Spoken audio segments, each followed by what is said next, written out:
भारत है? ऐसा भारत जहां बेटियों को बेचा जाए, लीज पे दिया जाए और सरकार हाथ पे हाथ रखे तमाशा देखे, ये अच्छा नहीं है। बलिया की बेटी प्रिया चौहान जिसका सब सर पेड़ पे लगा, युवा बेरोजगार है, पढ़ा लिखा बेकार है, मिलता ना रोजगार है, ऐसी हमारी सरकार। हिंदू विश्वविद्यालय में पीएचडी के प्रवेश परीक्षा शिवम सोनकर को के साथ न्याय नहीं हो रहा है सर। गोरखपुर में एक 13 साल के लड़के को मार दिया, आज उसके परिवार से बात हुई, उसकी मां तड़प रही थी सर। और बिहार में मौलाना फिरोज को पुलिस ने पीटा। निजीकरण से आरक्षित वर्गों के लिए नौकरी के अवसर कम हो रहे हैं सर। मेरी ये बहुत बड़ी चिंता है। उत्तर प्रदेश और अन्य राज्यों में मानव तस्करी के संगठित गिरोह सक्रिय हैं। जैसे उत्तर प्रदेश के सोनभद्र से अन्य राज्यों में लड़कियों को बेचा जा रहा है, राजस्थान में लीज पर बेटियों को बेचा जा रहा है। बेटियों के खरीद फरोख्त के मामले सामने आए, लेकिन सरकार कोई ठोस कदम नहीं उठा रही। सरकार बताए कि मानव तस्करी रोकने के लिए बजट में विशेष प्रावधान क्यों नहीं किया गया? तकलीफ दे है सर। सभापति जी, युवा बेरोजगार है, पढ़ा लिखा बेकार है, मिलता ना रोजगार है, ऐसी हमारी सरकार।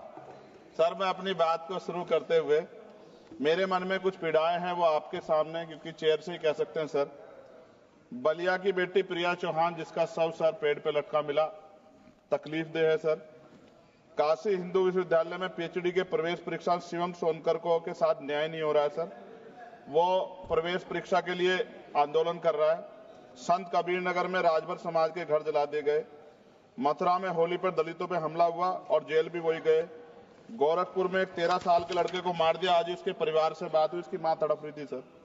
और बिहार में मौलाना फिरोज को पुलिस ने पीटा। अब मैं सर अब बजट पे आता हूं। निजीकरण से आरक्षित वर्गों के लिए नौकरी के अवसर कम हो रहे हैं सर। सरकार बताए कि राष्ट्रीय संपत्ति को बेचकर पूंजीपतियों को फायदा पहुंचाने की नीति कब बदलेगी? जीडीपी का केवल 2.9% शिक्षा पर और 1.98% स्वास्थ्य पर खर्च किया जा रहा है। सरकारी अस्पतालों में डॉक्टर दवाइयां नहीं है। शिक्षा और स्वास्थ्य बजट पर जीडीपी का कम से कम 6% पैसा खर्च किया जाए। जो गवर्नमेंट अमेंडमेंट नंबर 144 है, उसमें आपने रिटायर्ड कर्मचारी अधिकारियों की पेंशन को कम करने का प्रावधान किया है। मेरा सरकार से आग्रह, इस अमेंडमेंट को वापस लेकर पुनः पेंशन की पुरानी प्रक्रिया बहाल की जाए।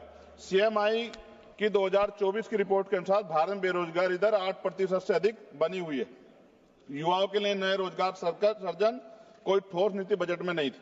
केंद्रीय बजट 2025 मनरेगा तथा आवंटन 86,000 करोड़ रुपए पर अपरिवर्तित कार्यक्रम 9,754 करोड़ रुपए के घाटे पर चलने के बावजूद 2025-26 के बजट में धन आवंटन में कोई बढ़ोतरी नहीं की गई, जबकि मनरेगा ग्रामीण रोजगार में महत्वपूर्ण भूमिका निभाता है। लगातार रुपए कीमत गिर रहे, जो चिंता का विषय, ये हम प्रधानमंत्री जी के मुंह सुनते थे जब वो मुख्यमंत्री हुआ करते थे। प्राय देखने में आता है किसान अपने ऋण के कारण आत्महत्या कर रहे हैं और सरकार उनके ऋण माफ नहीं कर रही, जबकि दूसरे बड़े उद्योगपति और कंपनियों का ऋण माफ किया जा रहा है। यह निंदनीय है। सरकार को किसानों की ओर ध्यान देना चाहिए, उनका ऋण माफ करना चाहिए। कृषि उपकरणों पर 100% जीएसटी की छूट दी जानी चाहिए। भारतीय शेयर बाजार पिछले कुछ समय से लगातार घाटे में जा रहा है। भारतीय निवेशकों का पैसा डूब चुका है, जबकि विदेशी निवेश लगातार भारतीय शेयर बाजार से पैसे निकाल रहे हैं। सरकार को इस ओर भी ध्यान देना चाहिए। कोई भी कर्मचारी अपने कुल वेतन पर वर्ष के अंत में टैक्स चुकाता है, परंतु उसके बाद भी खरीदी गई वस्तु पर कर देना पड़ता है। इस प्रकार के दोहरे कराधान से उसकी आर्थिक अक्षति होती है। ये गलत है सर। जब कोई आम आदमी कोई वाहन खरीदता है तो उसे जीएसटी सहित कई तरह के कर चुकाने पड़ते हैं, लेकिन जब वह उस वाहन को सड़क पर ले जाता है तो पुनः कर देना पड़ता है, जिससे आम आदमी की जेब पर सीधा असर पड़ता है। सरकारी स्कूलों में शिक्षा की स्थिति अत्यंत दयनीय है, जबकि दूसरी ओर निजी स्कूलों में शिक्षा इतनी महंगी हो गई है कि गरीब बच्चों को महंगी फीस, किताबें, बैग और ड्रेस के कारण शिक्षा से वंचित होना पड़ रहा है। महोदया, निजी स्कूलों की कालाबाजारी बंद होनी चाहिए और शिक्षा इतनी सस्ती होनी चाहिए कि हर व्यक्ति तक पहुंच सके, और प्राइवेट स्कूलों पे कैप हो कि वो ज्यादा फीस न ले सकें। साथ साथ उत्तर प्रदेश में, जी खत्म करूंगा, उत्तर प्रदेश और अन्य राज्यों में मानव तस्करी, आप तो सभापति जी खुद महिला है, ये मामला आप गंभीरता से सुनना। मेरी ये बहुत बड़ी चिंता है। उत्तर प्रदेश और अन्य राज्यों में मानव तस्करी के संगठित गिरोह सक्रिय हैं। जैसे उत्तर प्रदेश के सोनभद्र से अन्य राज्यों में लड़कियों को बेचा जा रहा है, राजस्थान में लीज पर बेटियों को बेचा जा रहा है। बेटियों के खरीद फरोख्त के मामले सामने आए, लेकिन सरकार कोई ठोस कदम नहीं उठा रही। सरकार बताए कि मानव तस्करी रोकने के लिए बजट में विशेष प्रावधान क्यों नहीं किया गया। महिला सुरक्षा के लिए Nirbhaya fund, last page, Nirbhaya fund को पूरी राशि खर्च क्यों नहीं की जा रही है। फंड तो बना दिया निर्भया के नाम से, लेकिन खर्च नहीं करे। बेटियों की बिक्री रोकने के लिए राष्ट्रीय टास्क फोर्स का गठन किया जाना चाहिए। सभापति जी, ये मेरे हाथ में कटिंग है जिसमें लिखा है कि लीज पर बिक रही हैं बेटियां, कर्ज उतारने माता पिता भेज रहे हैं।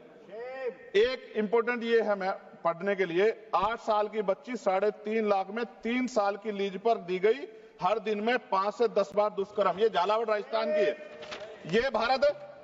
ऐसा भारत जहां बेटियों को बेचा जाए, लीज पे दिया जाए और सरकार हाथ पे हाथ रख के तमाशा देखे, ये अच्छा नहीं है। अंत में न्यायपालिका में SC, ST, OBC व अल्पसंख्यकों की संख्या बढ़ाने पर सरकार क्या कर रही है। इन्हीं सब बातों के साथ मैं अपनी बात को खत्म करता हूं। जय भीम, जय भारत। आपका बहुत बहुत धन्यवाद। माननीय श्री N.K. प्रेमचंद्रन जी।